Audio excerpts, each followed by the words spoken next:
ഇന്ന് നമുക്ക് 4 മണി ചായക്ക് വേണ്ടിയിട്ട് ഒരു സൂപ്പർ ഐറ്റം ഉണ്ടാക്കാവേ. അതിനായിട്ട് ഞാൻ ദേ ഇവിടെ ബട്ടർ എടുത്തിട്ടുണ്ട് കേട്ടോ. ബട്ടർ തന്നെ വേണമെന്നില്ല, നെയ്യാണേലും മതി കേട്ടോ. എൻ്റെ കയ്യിൽ നെയ്യ് ഉണ്ടായിരുന്നില്ല, അതുകൊണ്ടാണ് ഞാൻ ബട്ടർ എടുത്തത്. എന്നിട്ട് ദേ ഇതിലേക്ക് ഞാൻ കുറച്ച് ഏത്തപ്പഴമാണ് കേട്ടോ ഇട്ട് കൊടുക്കുന്നത്. ഇത് കാണുമ്പോൾ കുറച്ച് അധികം പഴുത്താൻ തോന്നിക്കാണും, അത് ശരിയാണ് കേട്ടോ. നന്നായിട്ട് പഴുത്ത പഴമായിരുന്നു, അതുകൊണ്ട് അത് വെറുതെ വെച്ചിരുന്ന് കളയണ്ടല്ലോ എന്ന് ഓർത്തുകൊണ്ട് ഇതിങ്ങനെ ഒരു ഐറ്റം ഉണ്ടാക്കാൻ പരീക്ഷിച്ച് നോക്കുന്നതാണ്. അപ്പോൾ ഇത് എൻ്റെ പരീക്ഷണമായിട്ട് തന്നെ വേണം കേട്ടോ കാണാൻ. എന്നായാലും പരീക്ഷണം വിജയിച്ചിട്ടുണ്ടായിരുന്നു കേട്ടോ. അപ്പം ഇതുപോലെ നന്നായിട്ട് പഴുത്ത പഴം പുഴുങ്ങിയിട്ടുണ്ടെങ്കിലൊക്കെ ഒരു ഇച്ചിരി ഒരു പുളിച്ചോവ പോലെയൊക്കെ കാണത്തില്ലേ, ഒരു പുളിയുടെ ഒരു രുചിയൊക്കെ ആയിരിക്കില്ലേ. അപ്പോൾ അത് ഇങ്ങനെ എടുത്തപ്പോൾ ഉണ്ടായിരുന്നില്ല കേട്ടോ. അപ്പോൾ ഇത് നല്ല സൂപ്പർ ഐറ്റം ആയിരുന്നു. എന്തായാലും സംഗതി വിജയിച്ചിട്ടുണ്ടായിരുന്നു. അപ്പോൾ അത് ഉണ്ടാക്കുന്നത് എങ്ങനെയാണെന്ന് കാണാം. ഇത് ദേ നന്നായിട്ട് ആ ബട്ടറിൽ ഇങ്ങനെ ഒന്ന് മിക്സ് ചെയ്തെടുത്തിട്ടുണ്ട് കേട്ടോ. നന്നായിട്ടൊന്ന് ഉടച്ചു കൊടുത്തിട്ടുണ്ട്. പിന്നെ ദേ അതിലേക്ക് ചേർക്കുന്ന അവലാണ് കേട്ടോ.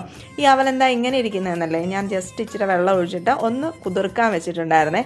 അല്ലാതെ നേരിട്ട് തന്നെ അവൽ ചേർക്കുമ്പോൾ അത് കടിക്കാൻ കിട്ടുമ്പോഴേ കല്ലേ കടിക്കുന്ന പോലെ ഒരു ഫീൽ തോന്നത്തില്ലേ, എനിക്കങ്ങനെ തോന്നാറുണ്ട് കേട്ടോ. അതുകൊണ്ട് ഞാൻ ജസ്റ്റ് അതൊന്ന് കുതിർത്തിട്ടിടുന്നതാണ്. പിന്നെ ദേ ഈ ഒരു പിടി തേങ്ങ ഇട്ടിട്ടുണ്ട് കേട്ടോ. ഇത് തേങ്ങ അവലൊക്കെ നമ്മുടെ ഇഷ്ടത്തിനനുസരിച്ച് കൂട്ടുകയും കുറയ്ക്കുകയും ഒക്കെ ചെയ്യാം കേട്ടോ. എന്നാലും ഞാൻ ഇങ്ങനെ ചെയ്തിട്ടുണ്ട്. ഇതെന്താ ഇങ്ങനെ ചെയ്തതെന്നുള്ള മെയിൻ കാര്യമല്ലേ. നമ്മുടെ കുട്ടികൾക്ക് ഈ പഴം പുഴുങ്ങിയതും അവൽ നനച്ചൊക്കെ തന്നെ മടിയുള്ള കുട്ടികളുണ്ടായിരിക്കില്ലേ. എൻ്റെ പിള്ളേർക്ക് കഴിക്കാൻ നല്ല മടിയാണ് കേട്ടോ. അപ്പം ഞാൻ കാണിച്ചൊരു ബുദ്ധിയാണ് ഇത്. അപ്പം ദേ ഇതെല്ലാം കൂടെ ചേർത്തൊന്ന് മിക്സ് ചെയ്ത് ഇതിൻ്റെ ആ ഒരു ചെറിയൊരു വെള്ളം പോലെയൊക്കെ ഉണ്ടല്ലോ, അതെല്ലാം കൂടെ നന്നായിട്ടൊന്ന് വറ്റിച്ചെടുത്തു കേട്ടോ. എന്നിട്ട് ഈ കാണുന്നൊരു സ്ട്രക്ചറിലാക്കിയിട്ടുണ്ട്. ഇപ്പം നല്ല സൂപ്പർ ടേസ്റ്റുള്ള നല്ലൊരു പലഹാരം റെഡിയാക്കി ഇട്ടിട്ടുണ്ട് കേട്ടോ.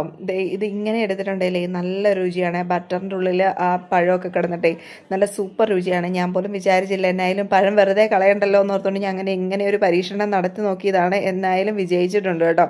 പിന്നെയാണെങ്കിൽ ഇതിൽ ചേർക്കാൻ ഒരുപാട് ഐറ്റംസ് ഒന്നുമില്ല, 3 കാര്യങ്ങളേ ഉള്ളൂ. അപ്പോൾ എല്ലാവരും ഒന്ന് ഉണ്ടാക്കി നോക്കണം കേട്ടോ. പിന്നെ എൻ്റെ ഒരു ബെസ്റ്റ് ഫ്രണ്ട് വിളിച്ചപ്പോൾ കഴിഞ്ഞ ദിവസം പറഞ്ഞു, ഞാൻ ഉണ്ടാക്കുന്നതിനൊന്നും ഒത്തിരി ഇൻഗ്രീഡിയൻസ് ഒന്നുമില്ല, അവൾക്ക് വളരെ ഇഷ്ടമാണെന്ന് പറഞ്ഞു കേട്ടോ. അപ്പോൾ ഞാൻ എന്തായാലും ഈ ഡിഷ് അവൾക്ക് വേണ്ടി ഡെഡിക്കേറ്റ് ചെയ്യുകയാണ് കേട്ടോ.